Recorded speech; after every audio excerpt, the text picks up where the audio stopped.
देखो अभी इसके अंदर, इस वीडियो के अंदर मैं सबसे पहले तो आपको बताऊंगी कि फ़िज़िकल चेंजेस और केमिकल चेंजेस जो होते हैं ना, उनमें डिफरेंस क्या है, हमें कैसे पता चलेगा कि यहाँ पर फ़िज़िकल चेंज हो रहा है या यहाँ पर केमिकल चेंज हो रहा है। और फिर उसके बाद हम लोग जो भी कंपोनेंट्स होता है उनको फ़िज़िकली हम उनकी प्रॉपर्टीज़ के आधार पर उनको कैसे सेपरेट कर सकते हैं। यहाँ पर कोई केमिकल चेंजेस इन्वॉल्व नहीं होंगे। यहाँ पर इस चैप्टर के अंदर हम सिर्फ फिज़िकल प्रोसेस के बारे में बात करेंगे। तो सबसे पहले हम इसमें देखते हैं कि फ़िज़िकल चेंज या केमिकल चेंज जो होते हैं ना, वो कैसे हमें पता चलेगा।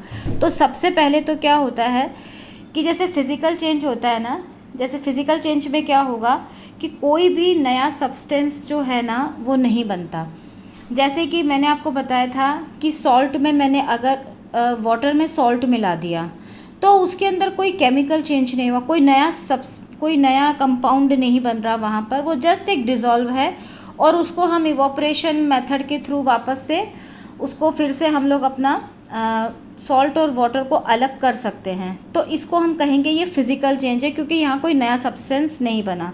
तो इसका पहला क्या होता है कि no new substance is formed.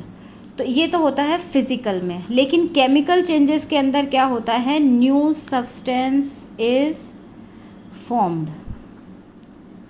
जैसे यहाँ पर मैं इसका एग्जांपल दूंगी कि सॉल्ट को हमने वाटर में डिज़ोल्व किया, ठीक है, तो ये यहाँ पर हुआ। लेकिन अगर मैं हाइड्रोजन प्लस ऑक्सीजन को मिला करके H2O बनाती हूँ, अगर मैंने ये रिएक्शन करी है, तो मैं वापस से इसको कोई फिज़िकल प्रोसेस के थ्रू हाइड्रोजन और ऑक्सीजन में नहीं कन्वर्ट कर सकती, एक नया सब्सटेंस बन गया।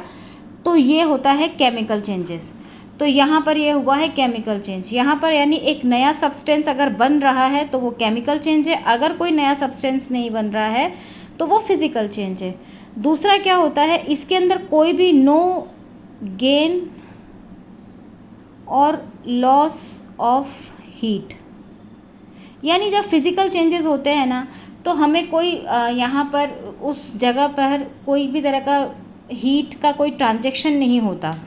जैसे कि अगर यही एग्जांपल ले लूँ मैं कि अगर मैं सॉल्ट को वाटर में मिलाती हूँ, तो यहाँ पर कोई फिज़िकल कोई केमिकल चेंज तो हुआ नहीं। तो यहाँ पर हमें किसी भी तरीके से कोई कोई भी मतलब हीट का चेंजेस नहीं मिलेगा। लेकिन केमिकल जब चेंजेस होते हैं ना, तो वहाँ पर gain and loss of heat होता है। पॉसिबिलिटी है, हमेशा नहीं होता, लेकिन हो सकता है यहाँ पर। तो इसके अंदर बहुत सारे एग्जाम्पल आते हैं। जैसे हम कार्बन के साथ ऑक्सीजन को मिलाएंगे तो वहाँ पर भी हीट का एक्सचेंज होता है। इसके बारे में हम आगे डिटेल में पढ़ेंगे। लेकिन यहाँ पर मैं आपको बता दूँ कि यहाँ पर कोई गेन नहीं और लॉस नहीं होता हीट का, लेकिन यहाँ पर लॉस और गेन होता है हीट का। तीसरा इसके अंदर जो मेन हम लोगों को होता है ना, कि ये जो चेंजेस होते हैं ना, ये रिवर्सिबल होते हैं। जैसे कि सॉल्ट और वाटर को मिलाया, और अगर हम इसको चाहें तो वापस फिजिकल प्रोसेस के थ्रू, जैसे इवोपरेशन, हम इसको गर्म करेंगे तो वाटर जो होता है ना, वेपर बन के उड़ जाएगा वाटर वेपर से, और नीचे जो हमारा जो भी वेसल है उसके अंदर हम लोगों के पास में सॉल्ट रह जाएगा। तो ये प्रोसेस जो होते हैं ना, ये रिवर्सिबल होते हैं, जबकि ये है ना इरिवर्सिबल होते हैं, ठीक है ना। यानी जैसे यहाँ पर मैंने वाटर बनाया, तो मैं वापस अगर वाटर को गर्म करूँगी ना, तो वो वाटर वेपर्स ही बनेंगे। उससे हमको हाइड्रोजन और ऑक्सीजन हम अलग नहीं कर सकते। उसके लिए फिर से हमें बहुत प्रोसेस करने पड़ेंगे और उसके अंदर फिर से केमिकल चेंजेस इन्वॉल्व होंगे, ठीक है ना। तो इसके अंदर क्या, और फिर एक फोर्थ जो है इसके अंदर क्या होता है, प्रॉपर्टीज़ ऑफ कॉन्स्टिट्यूएंट्स जो होते हैं ना आर रिटर्न। ये मैंने आपको पहले भी बताया था, ये हम लोग इसमें काफ़ी बार पढ़ चुके हैं।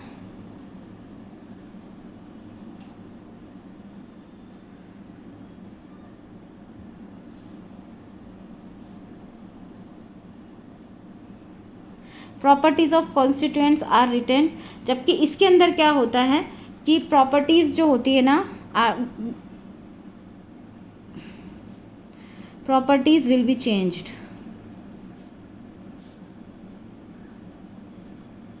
जैसे मैंने आपको यहाँ पर बताया था कि हाइड्रोजन और ऑक्सीजन है, तो हाइड्रोजन जो होता है ना, ये बहुत ज़्यादा कंबस्टिबल है, यानी ये बहुत जल्दी जलने लगता है, और ऑक्सीजन जो है ना वो सपोर्ट करता है, और वाटर जो है उसकी प्रॉपर्टीज़ इन दोनों से एकदम अपोजिट है। तो प्रॉपर्टीज़ यहाँ पर चेंज होती है, लेकिन फिजिकल चेंज में किसी भी तरह की कोई प्रॉपर्टीज़ जो होती है ना वो चेंज नहीं होती। जो भी कॉन्स्टिट्यूएंट होंगे ना वो सब अपनी अपनी प्रॉपर्टीज़ को यहाँ पर शो करते हैं। तो ये हमारा इसके अंदर यहाँ पर फिज़िकल और केमिकल चेंज यहाँ पर मैंने आपको बता दिया कि इन चारों अगर चीज़ों से हम पता कर सकते हैं कि कोई फिज़िकल चेंज हो रहा है कि नहीं हो रहा है। अब जैसे आपकी बुक के अंदर एग्जांपल के तौर पे मैं लेऊँ तो जैसे आपकी बुक में ये एक क्वेश्चन यहाँ पर दिया हुआ है, पेज नंबर 24 पर है ये। पेज नंबर 24 पे इसमें लिखा हुआ है कि classify the following as chemical और फिज़िकल चेंजेस। तो अब जैसे हम इसमें बताएंगे, देखो कटिंग ऑफ ट्रीज़ है, तो कटिंग जब हम ट्री की कटिंग करते हैं ना, तो ट्री की कटिंग क्या है, फिज़िकल चेंज है। तो इसमें ये क्या है, फिज़िकल चेंज है, क्योंकि इसके अंदर कट किया हम लोगों ने, इसके अंदर किसी तरह का कोई गेन ऑफ लॉस नहीं हो रहा हीट का, और जो वुड था वो पहले भी ट्री में भी वुड था, और अब जो हम लोगों को एक लॉग मिला है कटिंग करके तो वो भी वुड की प्रॉपर्टी ही शो करेगा। तो ये एक फिज़िकल चेंज है। सेकंड इसमें लिखा हुआ है melting of butter in a pan. तो जब हम बटर को मेल्ट करते हैं तो हमने उसको मेल्ट किया, लेकिन अगर हम उसको चाहें, लेकिन उसके अंदर कुछ क्या है ना, कोई प्रॉपर्टीज़ चेंज नहीं होंगी। जैसे अगर हम बटर को वापस से ठंडा कर दें, कूल कर दें, तो वो फिर से बटर बन जाता है। जैसे हम लोगों ने देखा है कि हम फ्रीज में से बटर निकाल के बाहर रखते हैं तो बटर मेल्ट हो जाता है, और अगर हम उसको वापस से ठंडा करेंगे तो वो फिर से बटर बन जाता है। तो ये भी एक प्रॉपर्टी है फिज़िकल चेंज की। रस्टिंग ऑफ अलमीरा, तो देखो अलमीरा के ऊपर आपने देखा होगा कि आयरन की अलमीरा होती है ना, तो उसके ऊपर ऐसे रस्ट हो जाता है, वो पपड़ी पपड़ी आने लगती है। तो वो रस्टिंग क्या होती है, ये मतलब आयरन जो है ना वो इन्वायरमेंट के मॉइस्चर और कार्बन डाइऑक्साइड के साथ रिएक्शन करके एक ऑक्साइड्स बनाते हैं।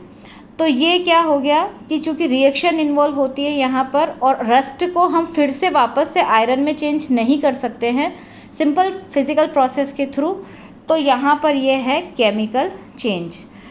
तीसरा है फोर्थ नंबर है boiling of water to form steam. देखो वाटर को हमने बॉईल किया, स्टीम बना, स्टीम यानी कि वाटर के वेपर्स बन गए, और जब हम इसको वापस से कंडेंसेशन करें, इसको हम कूल करें तो ये फिर से वाटर बन जाएगा। तो यहाँ पर कोई फिज़िकल प्रॉपर्टीज़ चेंज नहीं, केमिकल प्रॉपर्टीज़ या उसकी प्रॉपर्टीज़ चेंज नहीं हो रही हैं, तो ये एक फिज़िकल चेंज है। Passing of electric current through water and the water breaking down into hydrogen and oxygen gases. अब देखो यहाँ पर क्या हुआ, जो मैंने आपको बता रही थी मैं अपने एग्जाम्पल में, कि हाइड्रोजन और ऑक्सीजन से हम लोग वाटर बनाते हैं, और वाटर को अगर हम इलेक्ट्रोलिसिस के थ्रू पे हाइड्रोजन और ऑक्सीजन गैस बना दें, तो ये क्या हुआ, एक पूरा प्रॉपर्टी का चेंज हो गया, वाटर से फिर से हाइड्रोजन और ऑक्सीजन बन गई। तो ये जो है वो है chemical change. Dissolving common salt in water, physical change है। मेकिंग अ फ्रूट सैलेड, तो ये भी एक फिजिकल चेंज है। Burning of paper and would, तो देखो बर्न, अगर हमने पेपर और वुड को बर्न कर दिया तो हमको क्या मिलेगी, एशेस मिलती हैं।